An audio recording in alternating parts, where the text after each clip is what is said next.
morning, good afternoon, and good evening, listeners, from wherever you're tuning into this channel across the world.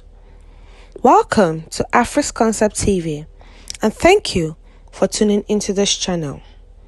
The news headline: Kama at work. Rufia in hot trouble over this powerful comments. See why DSS must arrest him, MBF reveals. The news details. The Middle Belt Forum, MBF, a regional group representing the North Central region, has strongly criticized Nasser El-Rufai, the former governor of Kaduna State, labeling him a dangerous politician. The MBF called on the Department of State Service to invite El-Rufai for questioning regarding recent comments attributed to him on Islamization. The forum also expressed concerns about the alleged agenda for the Islamization of Nigeria, emphasizing that it is a real and not a random occurrence. In a statement released by Dr. Isuwa Dogo, the National Publicity Secretary of the MBF, President Bola Tinubu and the current governor of the Kaduna State, Uba Sani, were advised to maintain a distance from El-Rufai before his departure from office. In a video clip, the former governor spoke about his efforts alongside others to ensure the continuation of a Muslim ticket in Kaduna State and the federal level, emphasizing its importance for peace. However, the MBF highlighted the alarming state of affairs during El-Rufai's tenure, alleging that the state witnessed widespread kidnappings, violence, and the destruction of numerous communities. The forum warned that El-Rufai poses a present and future threat to national unity, as he is allegedly working to establish the supremacy of the Islamic faith in position of power.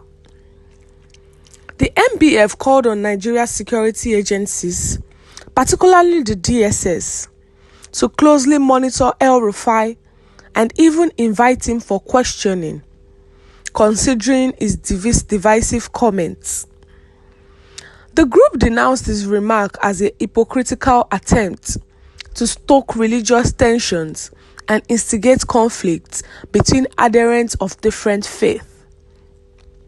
Dogo, speaking on behalf of the MBF, described El-Rufai as a manipulative politician who exploits religious sentiment for personal gain. The forum urged caution, particularly from Governor Uba Sani and President Bola Ahmed Tinubu, in associating with him. The statement emphasized the need to avoid allowing El-Rufai, whom they deemed a national menace, access to position of power. The MBF concluded by condemning El-Rufai's action as deceitful and aimed at pushing the country towards religious strife and bigotry. The forum argued that his divisive and extremist tendencies, evident during his time as governor, makes him unfit for public office. They noted that El-Rufai's history of sowing chaos and inflicting suffering on both Christians and Muslims necessitated his exclusion from positions of authority.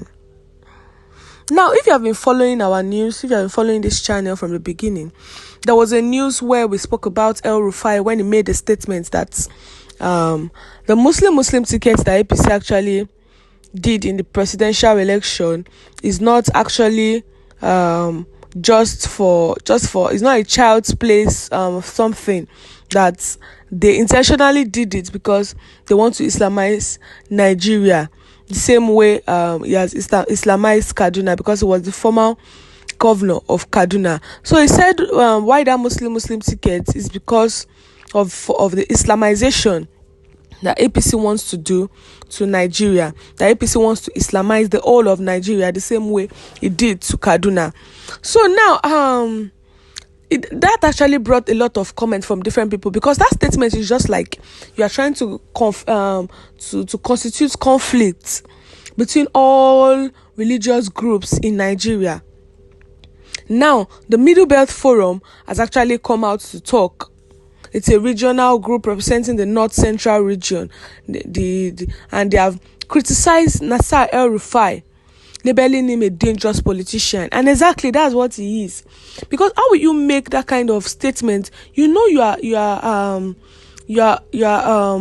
you were a former governor.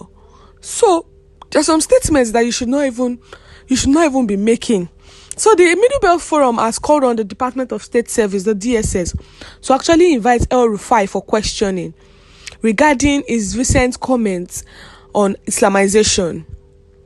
So they said DSS should invite him. The statement was released by Dr. Isuwa Dogo, which is the National Public Secretary of the MBF. And he also advised President Tinubu and also Ubasani, the current governor of Kaduna State, to stay far away from El-Rufai. If not, he's going to stain them with his own bad comments. He's going to stain them. So they should actually stay far from him. That statement that El-Rufai actually made is provocative. It is actually provocative. And it's making Nigerians look like Nigerians that voted for Tinubu to look like they don't actually know what they are doing. Because when Tinubu actually gave that Muslim tickets, when they actually announced that Shettima and Tinubu will be going for presidency, people actually kicked against it because of the same Islamization. But Tinubu and the APC made us understand that that's not how things are, and we can see it. We can see it clearly that it's not that they are trying to Islamize Nigeria, because most of the people that Tinubu has been bringing into power, most of his cabinets, Christians are among them, and it's not just full of Muslims. If it's full of Muslims now, we'll know that their idea is to Islamize Nigeria. So what is El-Rufai actually saying? It needs to be questioned because of this statement and not left alone like that. The DSS should closely monitor him and invite him for questioning. Considering his comments, he should be invited for questioning, because that statement is actually aimed at pushing the country towards religious strife and bigotry. That statement he made alone can actually destroy a whole nation, because we have different religion in Nigeria. So you making that statement is like you are trying to push the country into strife. What's your view concerning this news? Kindly share your view in the comment section, and don't forget to like and share, and also click on the subscribe button to subscribe and the bell for more updates. We've come to the end of this news. Thank you for